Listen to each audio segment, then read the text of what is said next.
नीता मेहता और निर्मला सिंह दोनों साथ में आ जाएंगे, जो यहाँ पे कम से कम 10-15 दिनों से हमारे अष्टांग योग में आश्रम में आके रही है और उन्होंने डिसीजन लिया कि हम यहाँ पे कोर्स करेंगे। निर्मला जी की बता दो निर्मला जी के बारे में कि वो मलेशिया में रहती है और यहाँ पे आई है, लॉकडाउन की वजह से यहाँ पे रह रही है और थोड़े दिनों में वापस मलेशिया जाने वाली है, अपना एक्सपीरियंस शेयर करेंगे। Good evening everyone, I am Nita Mehta और मेरा यहाँ आना मेरे को खुद नहीं मालूम था। मैं कोरोना से बीमार हुई 2 महीने पहले, बहुत वीकनेस हो गई थी और my husband was very worried. He did not want me to take कोई मेडिसिन, केमिकल लेना मुझको बिल्कुल पसंद नहीं, उसके अगेंस्ट है। तो मैं जब भी कोई दवाई खाती थी तो मुझे बोलते थे इसको डॉक्टर के पे फेथ है, नेचुरल कुछ लो, नेचुरल ट्रीटमेंट कराओ। तो ऐसे ही हमारी एक फैमिली फ्रेंड है, वो यहाँ पे ट्रीटमेंट करा के गई नेचुरोपैथी में और उनकी मदर भी यहाँ पे। तो वो हमारे घर ऐसे ही किसी काम से आई तो उन्होंने आके मेरे हस्बैंड को बोला कि ऐसे ऐसे अष्टांग योगा में आप इनको भेजो और ये ठीक हो जाएंगी। जितना इनको प्रॉब्लम हो रहा है कोरोना की वजह से, ब्रेथलेसनेस थी मुझे बहुत, मैं बिल्कुल चल नहीं पाती थी, 2 कदम चलती थी तो सांस फूलता था। तो मेरे हस्बैंड तो ही वॉज रेडी उसी दिन से कि मैं इसको भेज रहा हूँ, पर मेरे मन में यही था कि मैं अकेले एकदम नई जगह में कैसे, मैं नहीं जाना चाहती थी क्योंकि एक fears था, whatever you can say, going to a new place. So what I was little hesitant. तो मैंने अपनी फ्रेंड ये आई हुई थी यहाँ पे, तो इनके बेटे की शादी थी तो बीच में आने का था पहले मुझे। तो जब मुझे मालूम चला इनके बेटे की शादी है तो मैंने हस्बैंड बोला नहीं शादी अटेंड करके जाऊंगी, अभी नहीं जाऊंगी। That was an excuse. फिर उन्होंने जबरदस्ती मेरा इधर बुकिंग करा दिया है। जिस दिन मेरा बुकिंग हुआ इससे मैंने बात किया कि मैं 10 दिन के लिए नहीं मिलूंगी। तो इसको पूछा तुम चलोगी, तो 1 मिनट में तैयार हो गई, हाँ मैं चलती हूँ। जब ये तैयार हुई तो मेरे हस्बैंड ने बराबर हम लोग को भेज दिया यहाँ पे। हम लोग यहाँ पे थे, ट्रीटमेंट करवा रहे थे। उस ट्रीटमेंट की वजह से I can speak to you without being breathless, I can walk. This is the benefit I have got and thanks to sir. Specially यहाँ पर जो एम्बियंस है, यहाँ पर जो एनवायरनमेंट है, इट इज सो सीरीन कि यहाँ पे इतनी पॉजिटिविटी है कि आप सब कुछ भूल जाते हो। मुझे लगता है मैं यहीं रहती हूँ, मेरा घर पीछे रह गया। I feel so at home here. तो जब हम लोग ऐसे एक दिन सर से, प्रभाकरण सर से बात कर रहे थे, हम लोग कुछ एक्सरसाइज योगा गलत कर रहे थे, तो उन्होंने हमें बोला कि आप आई हैं, आप यहाँ पे क्यों नहीं अटेंड करती है, 2 दिन का है। हमने ऐसे एक दूसरे से बोला हम अटेंड करते हैं, पर अपने हस्बैंड से किसी से नहीं बात किया था। तो दिस इज व्हाट सर का मेरे को बात याद आया, ENS। तो जब हम लोगों ने डिसाइड किया, बात किया सर से जाके, सर ने बोला आज ही आप कंफर्म कर दो। तो मैंने अपने हस्बैंड को कैसे बोलूं, already I was here for 10 days and he was having a little tough time managing everything there. तो मैंने उनको फोन किया और मैंने ऐसे बोला नीलू ने करना है और मैं नहीं उसको कैसे छोड़ के आऊंगी, मैं अकेले नहीं आ सकती हूँ। और मैंने तो नीलू ने मेरे को पहले ही फीस भर दिया और अब मेरे को टाइम नहीं मिला आपको बताने को, हम लोग बहुत बिजी थे योगा में। तो वो 2 मिनट मेरी बात सुनी तो ये पीछे से हंसने लगी।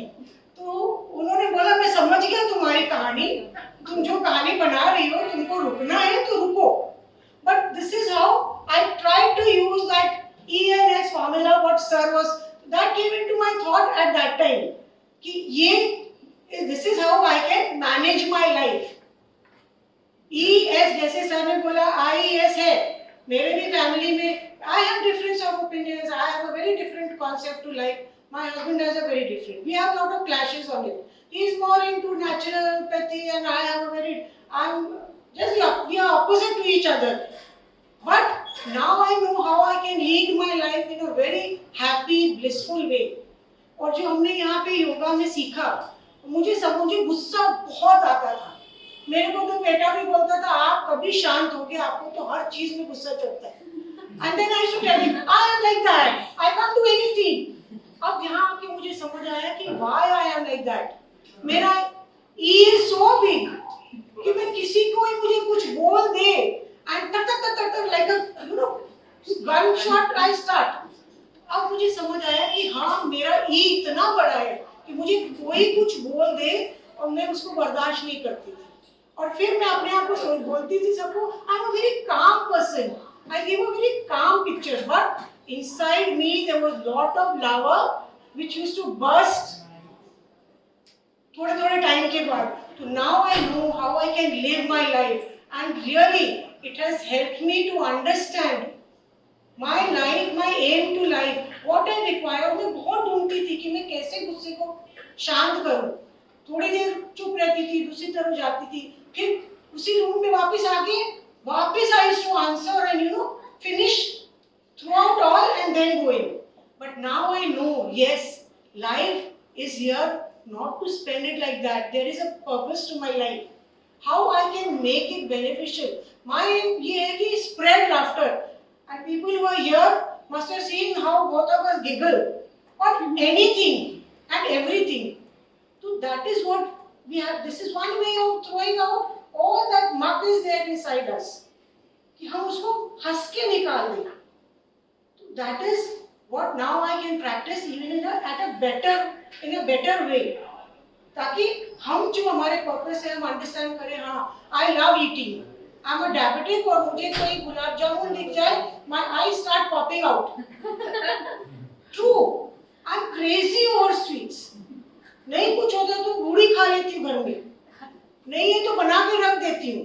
And I'm the only one. My husband calls me कि चीटी है घर की, सारा मीठा ये आके खा जाती है. And nobody eats. So now I know like eating is also affecting how much I should eat. How much is required for my body I should understand.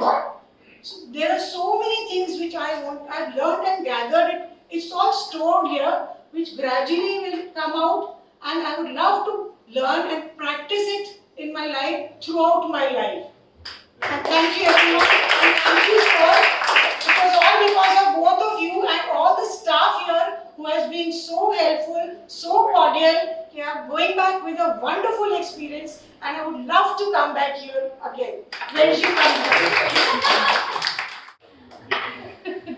मैं नीलू सिंह. सॉरी सर, आप जब भी निर्मला सिंह बुलाते हो मैं भूल जाती हूँ कि मेरा ही नाम है. मैं ये करती हूँ. तो मैं मलेशिया से 2 साल से नहीं आई थी, तो मुझे इस बार था कि मुझे आना ही है किसी भी तरह से. तो मैं आई 26 मार्च को आई, और यहाँ अप्रैल से लॉकडाउन हो गया. तो उसके बाद से मेरे पास 90 डेज का पास था कि आप आ सकते हो वापस, लेकिन अभी मैं गई नहीं. मैं 5 जून तक जा सकती थी, लेकिन मैंने कहा नहीं, मुझे नहीं जाना है अभी, मैं यहीं रहूँगी. फिर सडनली मेरी बेटे की शादी हो गई, तो मैं जब इसने फ़ोन किया मुझे कि मेरा वहाँ जाने का हो रहा है, तुम चलो. मैंने जैन योगा के बारे में कहीं सुना भी नहीं था, मुझे यहाँ आने से पहले कुछ पता नहीं था. तो इसने बोला मैं जा रही हूँ, तो मैं अकेले कैसे जाऊँगी, तुम चलोगी क्या. तो जैसे इसने पूछा मैंने बोला हाँ. उसके बाद मैंने अपने हस्बैंड को बताया, पूछा नहीं बताया उनको कि मैं ऐसा है, मैं नीता के साथ वहाँ जा रही हूँ. बोले कहाँ जा रहे हो, ये क्या है. उनके बाद में बता देंगे आपको क्या है, पहले जाने तो दो वहाँ. तो जब मैं इसके साथ आई यहाँ पे, जब यहाँ पे हम लोग क्लास कर रहे थे, प्रभाकर सर ने बोला ऐसा होने वाला, आप लोग अटेंड कर लो. तो मैंने क्या किया, इसको नहीं बताया. मैंने बोला हाँ ठीक है हम अटेंड करेंगे. मैंने फीस भर दिया, इसको बताया नहीं था उस टाइम तक. तो इसने एक टाइम आया जब सर से बात हुई, तो ये पहले सोची, फिर बोली यार फिर 2 दिन एक्स्ट्रा रुकना पड़ेगा, 14-15 दिन हो जाएगा हमको घर से निकले, ऐसा करते चलते हैं. हमने बोला आप जा नहीं सकते हम लोग, क्योंकि मैंने फीस भर दी है, मुझे तो रहना है. तो फिर बोली अच्छा ठीक है. तो फिर इसने अपने हस्बैंड को बताया कि ऐसा है कि ऐसा है. तो वो सोचे सच में लोग मजाक कर रही है. हमने बोला नहीं मजाक नहीं कर रहे हैं, हमने सच में फीस भर दिया है, अब हमें ये अटेंड करना है 2 दिन के लिए, देखते हैं क्या होता है. तो जब यहाँ अटेंड किया हम लोग, इसके पहले तो फुल मस्ती में थे हम लोग, अभी भी हैं अभी. लेकिन हाँ, ये मैंने भी बहुत सारे अटेंड किए हैं, जैसे पतंजलि का भी किया है, श्री श्री रविशंकर जी का भी किया है, ब्रह्म कुमारी का भी किया, लेकिन कहीं पे कुछ नहीं मिला मुझे. यहाँ पे आके एक अलग ही एक्सपीरियंस हुआ, और मैं चाहती हूँ कि सब हमारे जितने फैमिली में है सब आए यहाँ पे ये क्लास अटेंड करना. और आज जब मैं वहाँ ऊपर छत पे गई थी, तो हुआ क्या, वहाँ पे बार लोग दरवाजा खोल दिए, तो मेरा ध्यान भटक गया. उसके बाद मुझे क्या थॉट आया सर, ये आया कि आप ये क्लास मलेशिया में कर ले सकते हैं क्या? नहीं, हमारे घर वाले और हम लोग तो यहाँ आके अटेंड कर देंगे, लेकिन उन लोग के लिए जो मलेशिया में रहते हैं उनके लिए हम आएंगे ना, जरूर आएंगे। Okay, thank you sir, thank you everyone.